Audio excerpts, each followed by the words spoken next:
walking here. I'm walking here. No you ain't. Cause in this challenge, I'm gonna beat Cuphead the delicious last course without walking. The journey starts off smooth with Cogsworth from Beauty and the Beast pathing us over to the DLC island. The problem is, once we're ashore, Cuphead and Mugman are not allowed to walk. That's where Chalice comes in. You see, we can use her soul from the astral plane to float around the overworld. I nab her coin from the tutorial, steal this kid's lunch money, and buy the only weapon I really need. Ha! This is gonna be a piece of cake with the crack shot.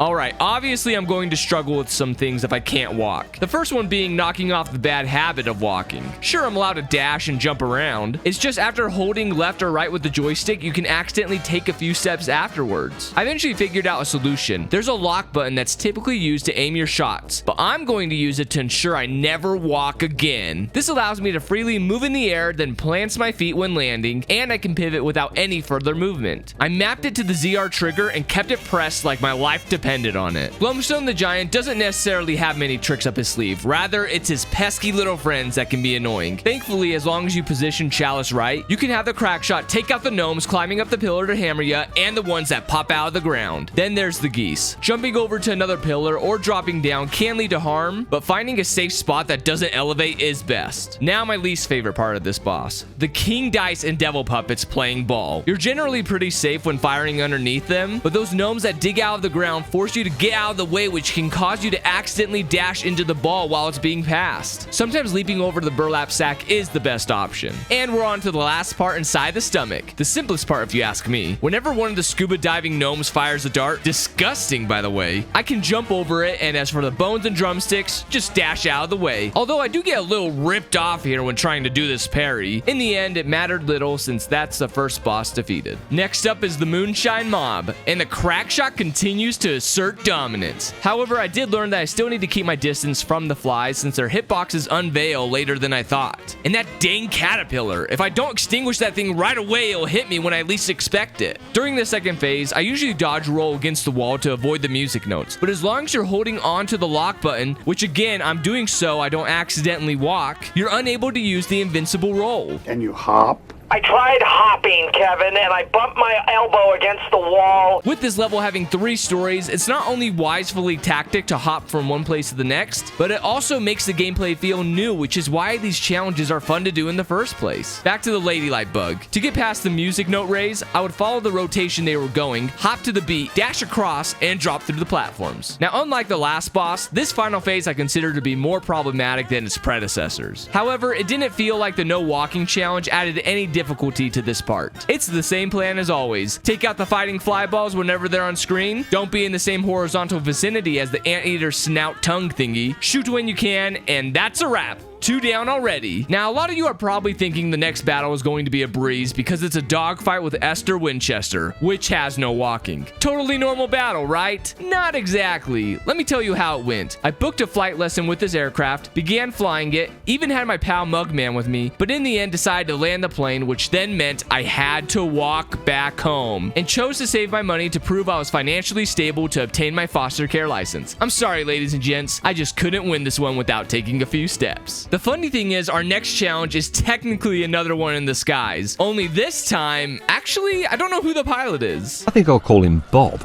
Ugh, there I go again, trying to duck while holding the lock button. Nothing a double jump can't fix. Having a horizontal parry was convenient for the bone tattoos. And I think I forgot to mention, but you may have already noticed that I've been exclusively using the second Chalice super art, the Shield Pal. The simple reason is that it's nice to have an extra heart when you need it, cause with limitations, mistakes happen more often. Oh yeah, and the jetpack puppies. Do I really need to explain the jetpack puppies? Like, anyone watching can do this. All I know is this guy is super happy they're gone. When it came time for the third phase, I thought I could dodge the lasers by tilting the biplane to the left. I forgot my legs weren't working, then got laser beamed to the face. Thank goodness I kept my finger pressed on the trigger, otherwise I'd have to start over. Shortly after, the screen turned sideways, and I'm actually doing totally fine. Why is that? Oh, what the heck? Why are you pressing the buttons with your eyes closed? No wonder you lost. Seriously, it's like she was button mashing Street Fighter. Clearly, I need to cool down from that pop-off and bring the heat to Mortimer. And I still haven't taught my muscle memory that walking isn't available, or or I literally dash into the whale slammer. It's hard to explain how it feels playing like this. I think the best word for it is clunky. Not the gameplay per se, rather how you control the character. Like you're so focused on not breaking your own rules that your inputs feel choppy. You know what I mean? Either way, I get through it, and let's talk about the snow monster now. When he immediately lobbed himself to the other side, I should have dashed underneath him, but for some reason my mind was convinced short jumping was the only option. Then he transforms into the refrigerator. Those ice cubes are actually tough to dodge, and sometimes, no matter if you jump or dash, it's inevitable that they'll clobber you. Aside from those icy moments, the rest isn't too bad, and we're on to the last phase.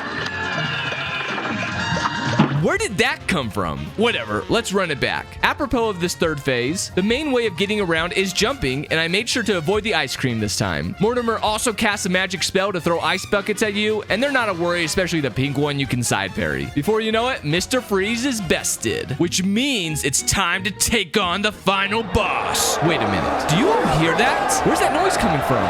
Oh, when you look at that, it's the YouTube comments. You mean those same people that kept saying I didn't get the golden chalice even though it was literally in the thumbnail and in the YouTube video? Impossible to please everyone, I guess. But one thing I know you're all gonna bring up is, what about the other DLC bosses, Andrew? You know what? Fine. I'll climb up the ladder to meet up with my old pal, Seto Kaiba. Hey, buddy, you might want to be careful raising your hand next to those choppers. Don't forget to register and pick up your dual disc, because exactly 1 week from today— my finger! It came clean off! While they escort His Majesty to the hospital, I'll take on the champions. There's nothing really new to mention about the pawns. They're easy just like before. As for the knight, I can't think of a better way to express this fight than through the power of song. The hip hop, the hip to the hip hop, you don't stop the rocket to the bang bang boogie, say up jump the boogie. Okay, I'm running out of ways to describe these chess battles. They're so self-explanatory just by watching. So Watch me,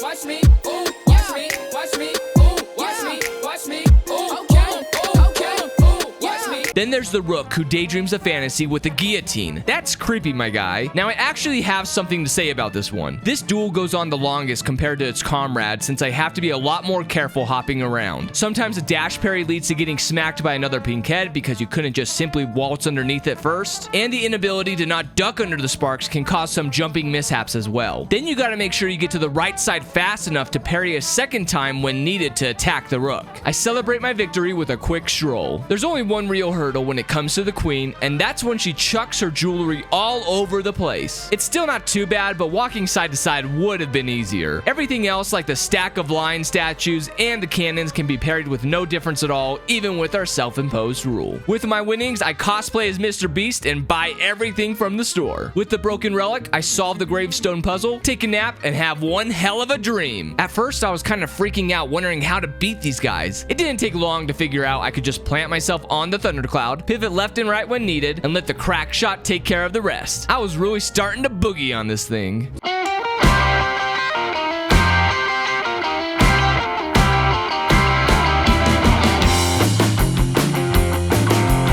I can take the ingredients back to Chef Saltbaker. As I hopped my way through his basement, I always kept a finger gun out just in case. I've come for your Wonder Tart.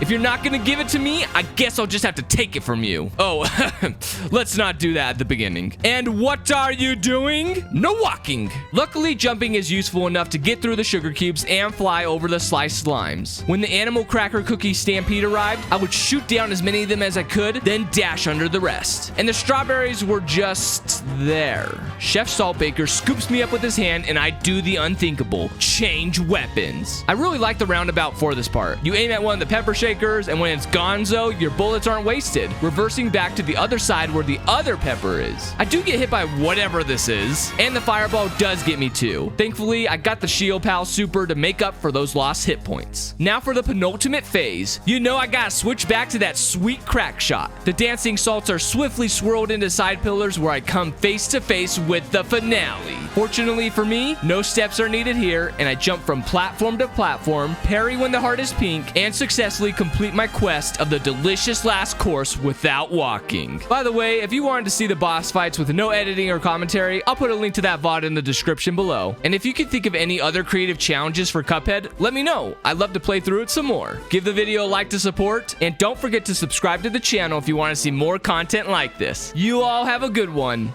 Thanks.